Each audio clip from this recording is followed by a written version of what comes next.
Hello, everybody. My name's Nate. My name is Vida. We both work here at Music on the Westside. I teach piano and drums. I teach violin, viola, and yeah, basically that. Cool. I think we both went to UNM, or are you still going to UNM? Oh, you went to UNM? What did you study there? I graduated from UNM. Piano. Piano? Yeah. I'm finishing my second master's at UNM this semester, so I did performance of violin, and I'm doing string pedagogy, finishing it in May. Cool. How long have you worked here? I have worked here since I think 6 months ago.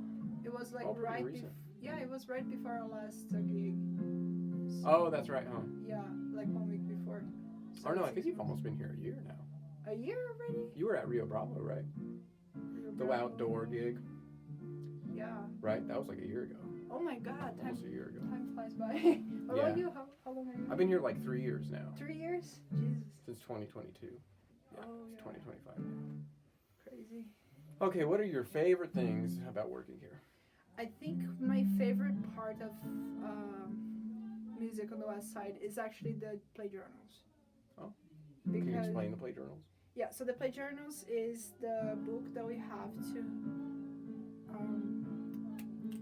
words. I'm Brazilian, so like sometimes English just vanishes from my brain. Incentive them to practice at home. So basically, you set up with the student how many days they want to practice and what's the quality of their practice, which is genius. And then if they meet those goals, they get a golden star, and those golden stars can be changed for raffle tickets on the student appreciation event, which happens once a year, right? Yeah, I think we just did our first one. Oh yeah. So I don't know how frequently it's going to happen. Yeah, it's probably, I don't know if it's once a year or once a semester, but yeah, it's not like every other week for sure. So I think that's great because one of the biggest challenges I have with students outside of here is make them practice, and that's a great system to have them like looking forward for that golden star. Yeah. What about you? What's your favorite part? I don't know. All the different students is really cool. It's really a great opportunity to work with kids and to teach the future generation of music. And you have a lot of freedom working here, which I really like a lot. I bring in my drum machine sometimes, and I've had kids write a bunch of songs already. And yeah, you can kind of teach kind of how you want to teach. There are set curriculums, like for the drums. We have a set curriculum for the drums. But you can still kind of teach them what you want to teach, and there's a lot of freedom. It's really nice in teaching them like how you think music should be taught. You really have a lot of say. There's right away in how the students should learn. Yeah, I remember when I started here, like Suzuki wasn't strong here, and I'm huge on Suzuki, especially because of UNM. And then I was just like, hey Jen, this is important to me, like I really teach this way. She was like, okay, go for it, if it works, it works. And yeah, almost, I think, apart from one of my students here are Suzuki, so it's, like, I can see what you're saying about like teaching the way you believe. Yeah. Can you tell us more about the student appreciation event? What did we do? So there was one student appreciation event here so far. I could not be on that event because you weren't there. I had a concert in him. Yeah, but from what I knew, like we got a space from Berlin, and they exchanged the stars for the place to bowl and a slice of pizza. That's as far as I know. I don't know where it was, but yeah, it was really cool. It was right across the street at 10 Pins. Oh, yeah. Nice. It was fun. We had a lot of students show up, and they could bring their families, and if they had anybody extra that they wanted to go bowling with. That was really cool. And then we did raffle tickets and stuff. We raffled away an electric guitar, some like Elevate passes, which is the trampoline park. And kids go crazy for that stuff. And I still do. Another cool thing was like whoever won the raffle, they got to pick the next raffle, and it was a lot of fun. They got to talk into the microphone and stuff, and it was cool over the whole PA system. And yeah, it was just a lot of fun. I think they had a lot of fun doing it. That reminds me of like the gigs as well, because it's a very cool system that happens here that I haven't not seen it in any other music school. It's basically like an event that the kids play with each other in a band setting, and in an actual at least the one I went to, it was the Dirty Bourbon. Oh, you went to that one. So like it's on the stage, and like all the family come and they were dancing and having fun, and that was so cool, you know. And like have the kids play like their parts by themselves, amazing. Yeah, it's so different than other music schools.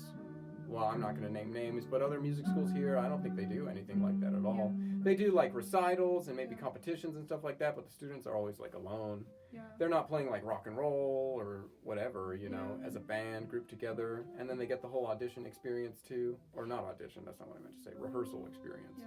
And we do have the recitals as well, which happens usually 1 week before. So like if you don't like any of the songs, you have that opportunity of like, oh, I just want to play another song on the recital instead. And I have at least 3 of my students doing that. And they're like one of them is 5-year-old. Oh wow. He's like knowing how to play the violin, and then I want to see if I can put like them to play together because it's the same songs. Or if you want to help them. Yeah. You could help them. No, I will be helping them, but like kind of having like more than one student playing together. So yeah, like a quartet. Well, yeah. I guess you don't have a quartet yet, but it would be pretty cool. Yeah. Yeah. So it's very nice that we have like both worlds coexisting inside of the school. That's pretty cool. Yeah, we still have the recital opportunities. Yeah. Like, yeah, they can still go play alone. Whatever, like if they're playing a classical song or whatever, or a romantic song, yeah, they still get the really cool opportunity to do that. Yeah. So it's really awesome. They get the best of both worlds. Yeah. Another really cool thing I like about music on the Westside is they can learn what they want to learn. Like I have kids come in, they're like, I want to learn AJR. Like, I mean, bands I've like never heard of because I'm more like of an old school person. I don't really keep up with music nowadays. But yeah, all these songs that they hear and they want to learn. And then all the songs, they're written like using classical type of, you know, like they're in scales or they're in a key. Just like all music, right? Yeah. And it's like, oh, that's really cool. This is a really good example to teach you like this key or something. Or like it's the first 3 notes of like B flat minor or something. Like this is really cool. And now you should learn the scale so you can like improvise and play along with the song.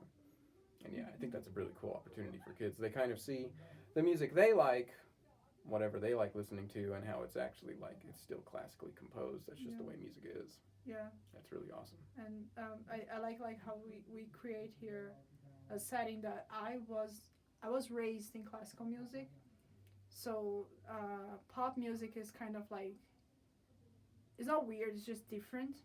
So it's a different way of thinking and everything. And like seeing you guys talking about chords and everything, I'm starting to grasp on like how to teach that part. And like this one student, like he wrote his part that he's gonna play on the gig, the next gig from Aladdin song. Oh, nice. And like, so we were working on like, okay, cool. This is a chord, this is what goes on the chord. Find those notes on the violin, cool. Now choose the notes that you wanna play. And then we just put it together. And does it fit? Yeah. Has he played with the song? He played on the song today. Nice. And it sounded good? It sounded right? Yeah. Okay. I mean, we're choosing notes that are from the chord, so like there's no so way of going wrong kind of thing. It might confuse some people, but yeah. Or it might confuse us, so it's nice to know that now. Yeah, you know what I mean? yeah. Like, oh, this part's like new. Yeah. But that's cool. I mean, that's awesome. Yeah. But I'm kind of leading him to like, this is how you improvise kind of thing. Yeah. Because like, let's start with 1 note per chord, and then like, oh, you can go like, let's put 1 note. Yeah, make sure your rhythm's good. Yeah. On like, single notes or a couple notes in the chord. Yeah, yeah. So, and he was so excited of like him making his own part. Yeah, he can do it's whatever great. he wants. Yeah, and it just sounds, it fits. Which ties back to that thing of like, oh, you can kind of do whatever you want. And I think on violin I have a little bit more flexibility on that because a lot of the songs don't have a violin. Yeah. So I'm just like making the backup. parts that fit the student more than the song. Although it needs to fit the song, obviously.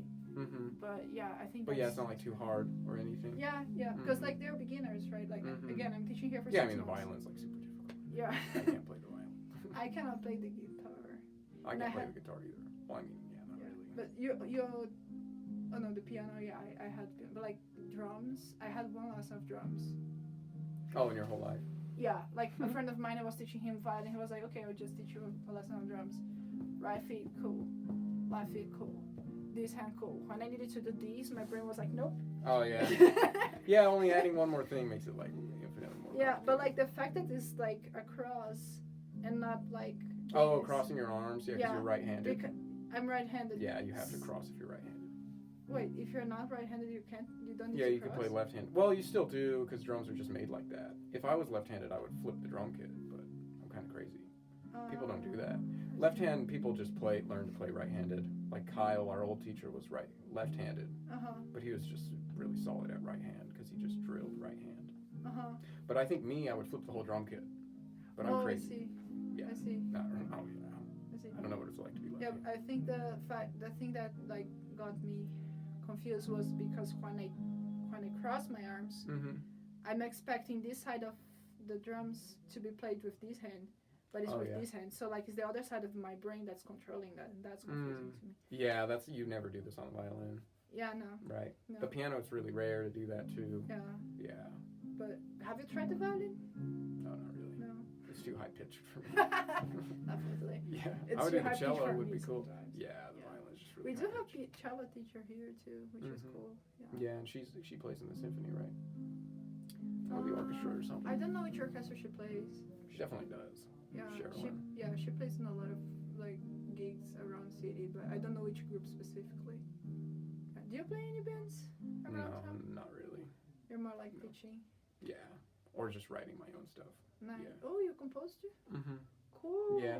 Well, I like improvising a lot, and from improvising, you can just write songs. That's what I try to teach my students. It's kind of difficult for them. I mean, they're still kids. But yeah, I mean, I think they'll get there. Nice. Why don't you can you tell me more about like the stickers and the reward system? Like not the gold stars, but the other one. Oh yeah, the other one. That's another thing I really like here actually, because it teaches a lot of things more than just music. Because how it works you mean like is saving. Not just that, but also patience. Oh. And so how it works is we have a sheet of paper where like you can get up to 4 stars. Depending of if you bring your materials, if you behave in class, because some students can be difficult. Yeah, a lot of students. I was trying to be nice. Well, they're kids. They're crazy. Yeah, but it's just kids. Yeah. The third one, if you perform to someone during the week, which is amazing because like the idea of performing to people often is one of the most important parts of getting used to performance and not having stage fright. So that's really important. And the fourth one is if you practice at home, so if you improved over the week. Yeah. So you can get up to 4 stars, colorful ones. Now I always have my students like choose the colors because they're like, oh yeah, I did this right. And then you can exchange those stars for goodies at the front desk. And what prizes do we have? we have candies, we have stickers, we have candy's huge. Candy's huge. Yeah, Because first, candy, yeah, I guess that goes without saying. the other day we had like a Darth Vader. I was like, I want that. Oh yeah, that guy went so fast. Yeah. Like a little plastic Darth Vader. Yeah. It's like 50 stickers or some stuff. Yeah, Something like that. I'm glad It's already I gone. got a picture of it. Yeah. Mm-hmm. Our top one is a speaker, JBL speaker. Oh yeah, Bluetooth like, speaker. Yeah, colorful. Supposedly waterproof. I don't know about that. Yeah, I need to test that out. Probably too. like water resistant. Yeah, but I have a maybe not student that's waterproof. like saving up for it. It has like, I think he got to 84 stars today. That's crazy. Yeah, but That's a lot of stickers. yeah. But what I like, there's this one student, she's really young. She has a really hard time saving for something bigger. Yeah. You know? Mm-hmm. But like, what I like is not just like the idea of saving, but also like, you're choosing. If you want to use the stars, you're not going to get the prize that's bigger that you want. So they start understanding like value of things, those type of things that they're so important, like outside of music for your life. So yeah, I agree with that. Yeah, saving is a good lesson to learn for them. It's really good for that. I wonder how much time we have left. I don't know. Let me check the clock. We're doing pretty well. Is there anything else you want to say? The studio has a pretty big space. Oh yeah, There's lots of rooms. There's like 5 or 6 or 7 rooms. Let me see. We have 1, 2, 3, 4, 5, 6 rooms on this side. Yeah. And 2 more on that side. And a big drum group, drum class. Yeah. So it's 9 rooms. That's pretty big. Everybody that works here is really friendly too. Like really cool musicians. Yeah. Yeah, I feel like I'm nice making place to really be. good friends here. And yeah. And the like students who come here are also really nice. Yeah, their families are really nice. Yeah. So like there's kind of a community. Yeah. Built here. Yeah, it's a really cool space for kids to make friends with other kids. Definitely. And after their lessons, they talk to each other and stuff. Yeah. That's pretty cool. Yeah, I don't know. I can think of anything else. Well, the rooms are nice too. It's not like, because I know, you went to UNM and the practice rooms. It's like in the basement. Oh my god. It's like the lighting is maybe not so good, and it's not soundproof at all. And it's just like, I don't know, old, I guess. And it makes you feel bad, because like it doesn't have anything. So it's just like a room with a piano. Everything's white, and it's the basement, so you don't have sunlight. Yeah, it's like brick. There's no carpet. Yeah. Like this place, there's like art hanging up and carpeting. And then nice. like different from here, there like you don't have any soundproof. Yeah. So like you have a saxophone right next door. And it's me horrible. and I can practice. Yeah. Oh, that's another thing I really like here. How the school is open for students to come practice. Oh yeah. Yeah, because you can just walk in and play if you want to play. Yeah. So that's great. Yeah, they can always try a new instrument they want to. That too. They're like, oh, look at the cool bass hanging on the guitar. Like, let's plug it in and you can just try it out. Yeah. It's really nice. And like sometimes we have some teachers like around and can just like, hey, help me out with this. And yeah, you can always ask all the other teachers. They're really helpful. Yeah. If an instrument you don't know that much about. Like people will come in and they'll ask me, like, or they need to do something with the violin. I can't remember what it was. Oh, they were like, I want to buy a violin for my daughter, her first violin. I'm like, I have no idea. Like, let me go ask Sherilyn, the cello teacher. It's like, oh, she'll know. Yeah, you should ask her. She'll know a lot more. Yeah. I had this mom who came here. She wanted to buy strings. And I was just like waiting my next student. So I just taught her, okay, here's how you change a string. Here's like basic care of the violin, blah, blah, blah. She was like, oh my God. Okay. Are there different strings for the violin? There's 4 strings. Yeah, see, like, no, I mean, like guitar has like steel guitar or whatever. Oh, sorry, I misunderstood you. So yes, but no. Okay. Because there is the Baroque violin who uses gut strings. Okay. And the modern violin is with steel. Oh, okay. So we just use the steel ones. Oh, nowadays. But like if you wanna like specialize on Baroque music, then you're gonna buy a special violin with special strings, special bow, blah blah blah. Yeah, so you have to play the instrument to know that type of stuff. Yeah.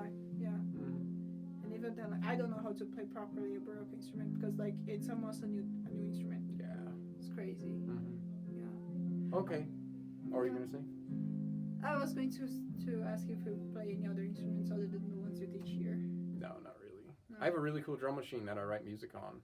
I got it for $80 off eBay. Its crate's like $300 now. It's awesome. I would never sell it because it's crazy what you can do with it. But I bring it in, and like the students think it's the coolest thing ever, and they get their first taste of like recording too, because it'll record for you and it matches like the quarter note. So if their rhythm's not perfect, the drum machine like makes it perfect for them. So they can already sound like a professional musician. It's really amazing. Yeah, it's a cool piece of technology. But like, I don't know if anywhere else, if I taught music anywhere else, they would even let me do something like that. You know what I mean? And like we can put it into the big old speaker, turn the bass up, and like vibrate the whole building. It's crazy sometimes. Yeah. It's and cool. like we really have like a sense of like having fun with the students here rather than like following stuff. Although we do follow stuff at the same time. Yeah. Still do our best to make them good musicians. Yeah. And they get really good. Yeah. Some of them are getting really good. I have drummers that are just crazy good. Yeah. Like, I don't know how you got so good. Yeah. Okay. Well, thank you for watching. Yeah, Hope thanks to so see much you for around. watching. Bye. Bye.